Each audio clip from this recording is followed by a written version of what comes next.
The system facilitated their departure upon clearing the gate before its disappearance. During the wait outside, it was noted that Subaru had appropriated his jacket, driven by a resolute desire for retribution, particularly due to the chilling cold. Another member discerned inscriptions on the entrance, clear indications already on display.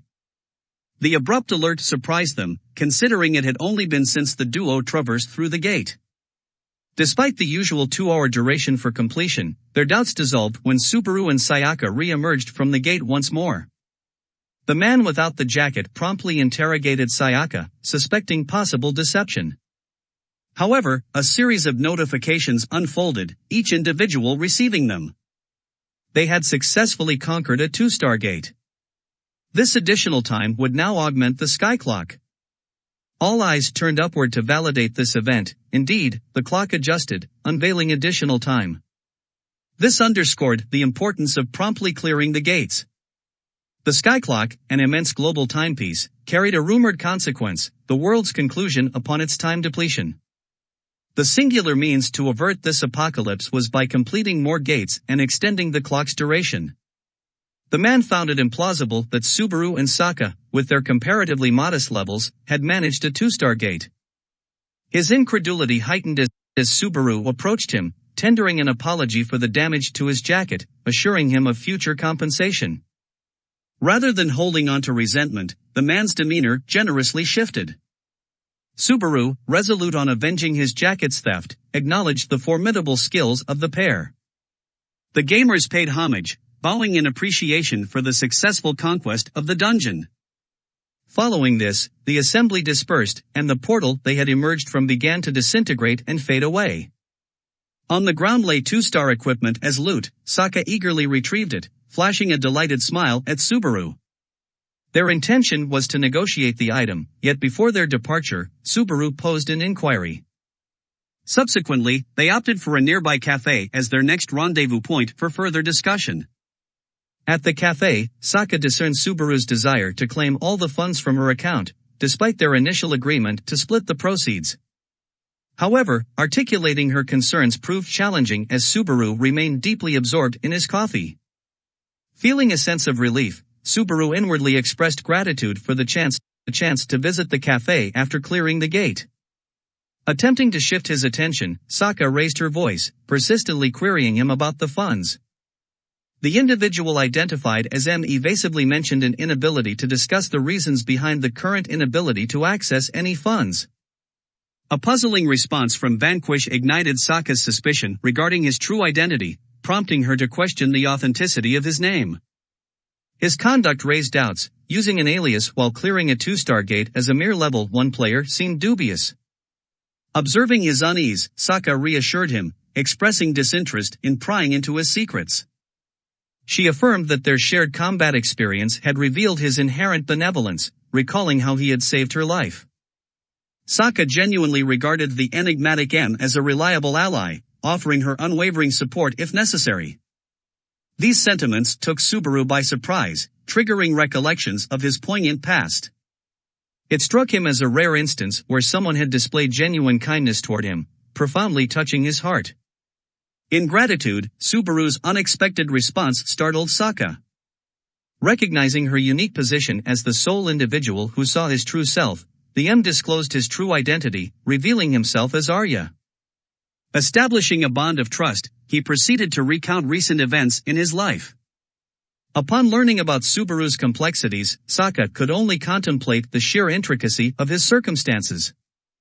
She later discovered that Taiga was, in fact, Subaru's stepbrother and learned of the incident involving the theft of the gold door from Subaru.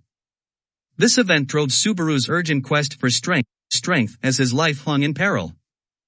In return, Saka opened up about her life to Subaru, disclosing the presence of her 2 sisters, both possessing silver doors while she held a mere copper one. Initially aligned, she was eventually ousted by them, deeming her a liability.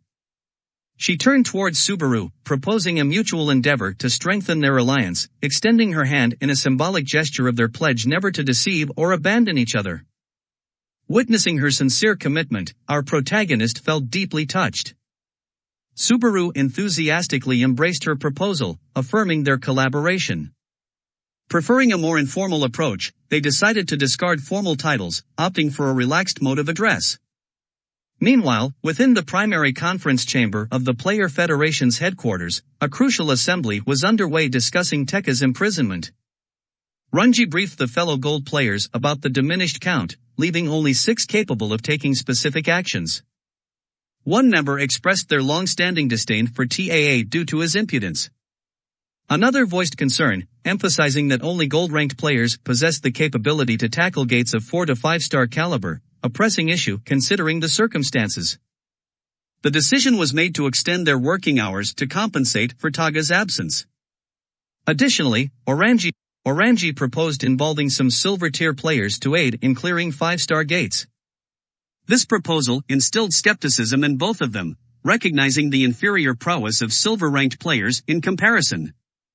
Nevertheless, they considered the potential effectiveness if they could mobilize around 30 individuals. Silver-tier individuals are presently confronted with 7 imperative 5-star gates encircling Tokyo that urgently demand attention.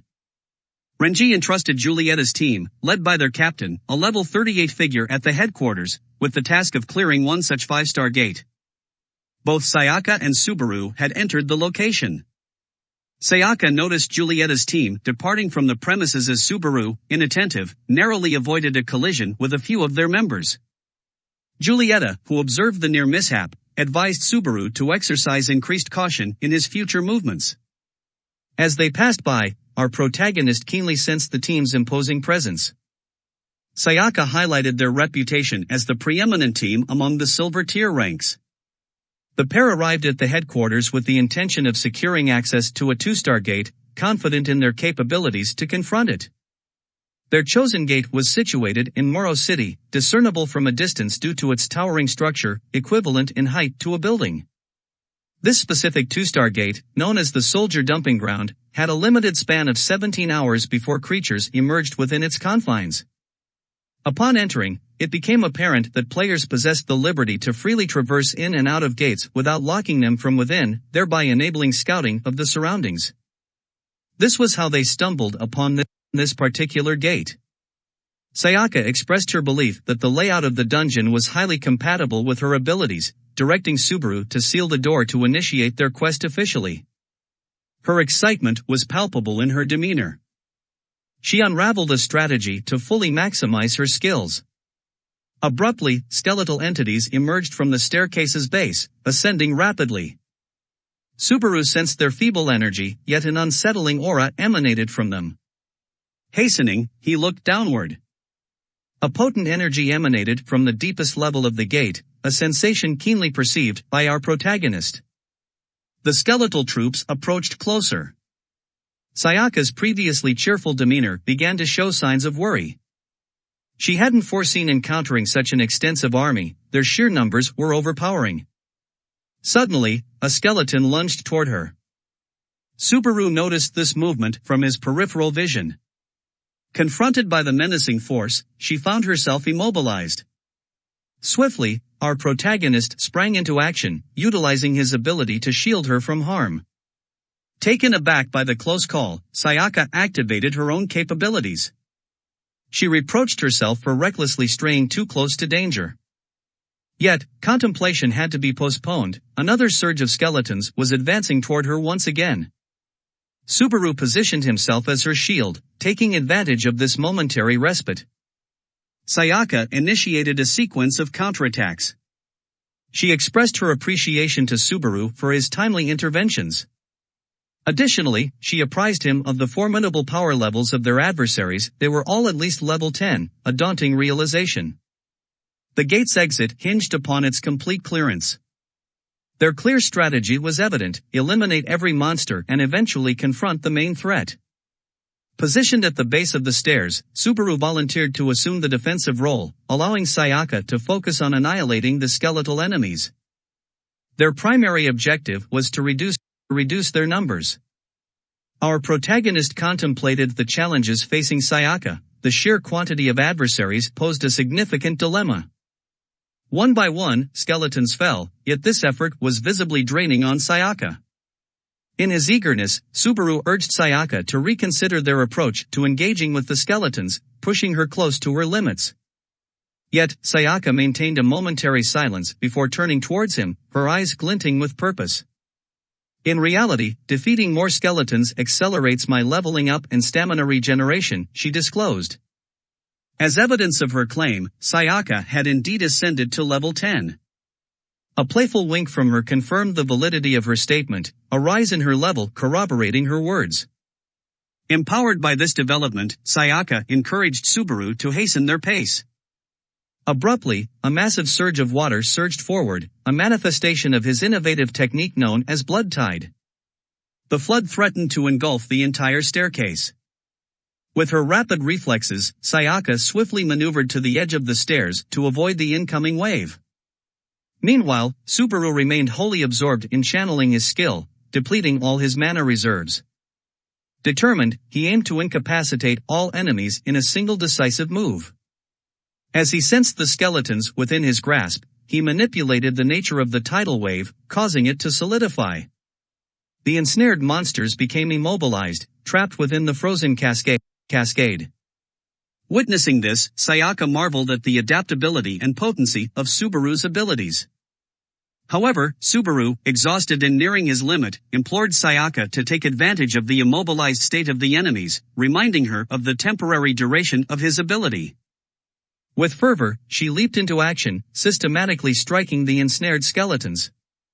With each precise attack, she delivered devastating blows to the creatures. In a short span, her level surged once more, reaching level 15 after executing a single combination of moves.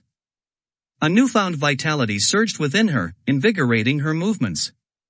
She signaled to Subaru to handle the remaining adversaries, displaying confidence in his abilities. With determination, he clenched his fist, and in an instant, the lingering skeletons disintegrated into dust. This swift and intense combat bore fruit as Subaru, too, underwent a surge in levels. Everything unfolded at an accelerated pace. They unveiled his enhanced strength, now at level 16. Feeling rejuvenated, Sayaka's expression conveyed a blend of amusement and admiration, as if contemplating whether even their adversaries were apprehensive of Subaru's immense power.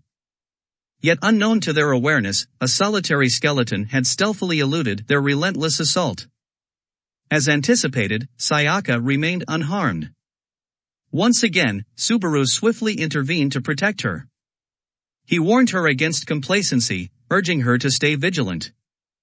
Another wave of skeletons emerged, and both individuals realized that at this rhythm, their progression in levels would be steady before confronting the boss. Amid the skirmish with these skeletons, Subaru harbored an enduring sense of unease regarding the lower reaches of this gateway. He detected a mounting pressure emanating from the depths below. Progress notifications appeared, signaling their advancements. Sayaka had ascended to level 20, while Subaru had reached level 19. Eventually, they reached the deepest point of the gate.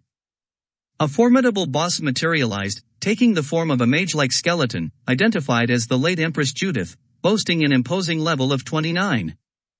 Both Subaru and Sayaka acknowledged the elevated challenge this boss posed. Empress Judith began unleashing her powers, enveloped in a menacing dark aura. Swiftly, she conjured dark whips, poised to wreak havoc on their surroundings. Sayaka stood frozen in disbelief. The relentless assault showed no signs of abating. In response, Subaru activated his own ability, conjuring what appeared to be a protective barrier around them. He keenly sensed the monster's overwhelming strength, further amplified by an artifact it wielded.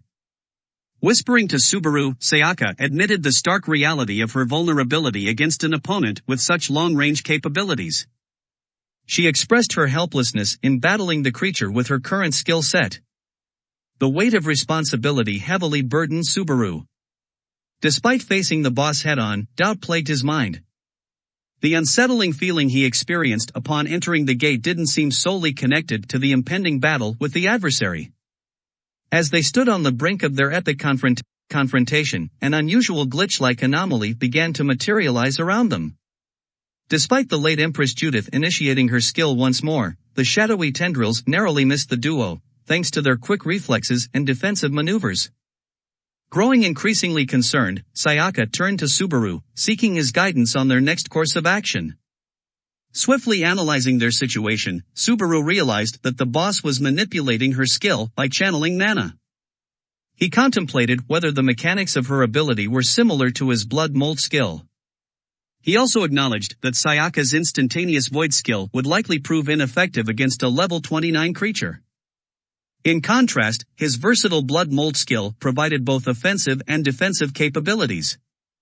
The circumstances suggested that Sayaka might not gain any experience points from this battle. Recalling their commitment to grow stronger together and stand by each other, Subaru's resolve solidified. He assured Sayaka that he would adeptly deflect the creature's assaults, even amidst the chaos. Sayaka strived to convey a message amidst evading the incessant onslaught. Subaru, with urgency, implored her to take the lead and unleash a barrage of attacks against the boss until her endurance waned. Hesitantly, Sayaka agreed to the suggested approach. Without delay, Subaru swiftly optimized the viscosity of his blood mold skill. Upon witnessing this, the late Empress Judith momentarily paused her relentless attacks, seemingly captivated by Subaru's demonstration.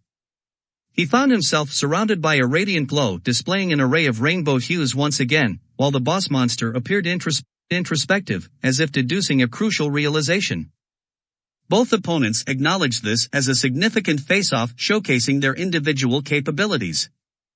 In unison, they released their powers, leading to a monumental clash as their skills collided headlong.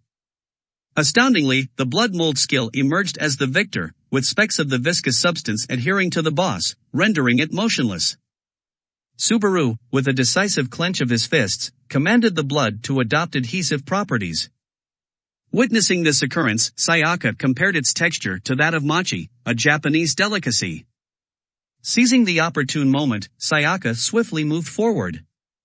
She commented on the immense potential of Subaru's ability to make him seemingly invincible. However, Subaru humbly disagreed with this notion, acknowledging his vulnerability in comparison to other players within the community.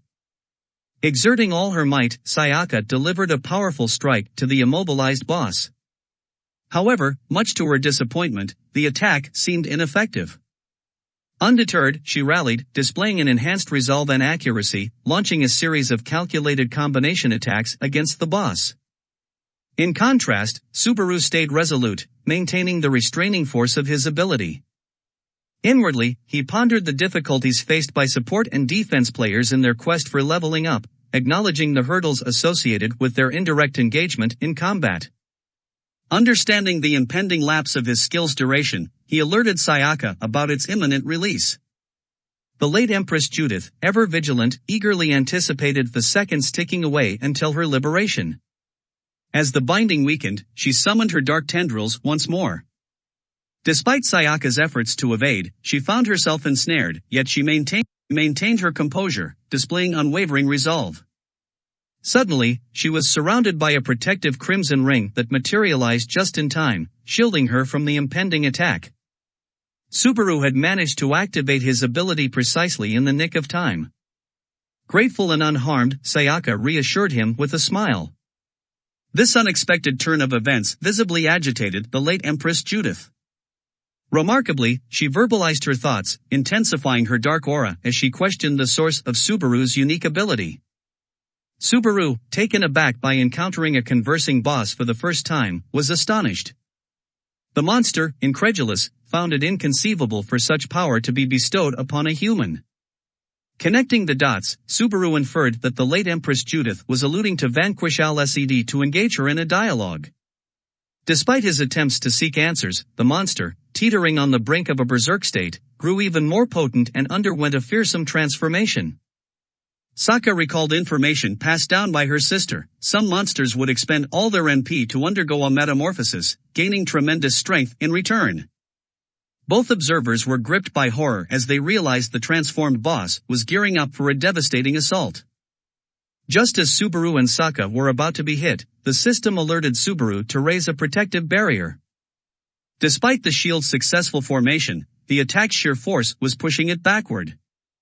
The intense heat of the energy beam caused the blood forming the shield to rapidly sizzle and evaporate, draining Subaru's MP in the process. Faced with imminent MP depletion, Subaru was caught in a dilemma. Halting his shield would endanger Sayaka, yet maintaining it would exhaust his resources. In the midst of this dire scenario, Subaru's eyes emitted a prismatic glow, signaling an unusual energy shift. The boss monster grew wary, sensing a pivotal moment in the battle. A stronger shield materialized, confronting the monster's intensified attack. However, Subaru believed the moment had come. His shield transformed into a spear, piercing through the skeletal queen, signifying the conclusion of their conflict. Late Empress Judith contemplated her defeat while the system notified our main character of his victory against the boss entity. His level ascended to 20, yet Subaru remained skeptical, pondering whether the skeleton queen might have recognized Vanquish. He questioned whether the creatures within the gates reflected the owners behind the trial doors. Sayaka praised Subaru and admitted her continued reliance on him. Her acknowledgement resulted in her own level up. Subaru experienced a sense of fulfillment as both of them had grown stronger, triumphing over another gate.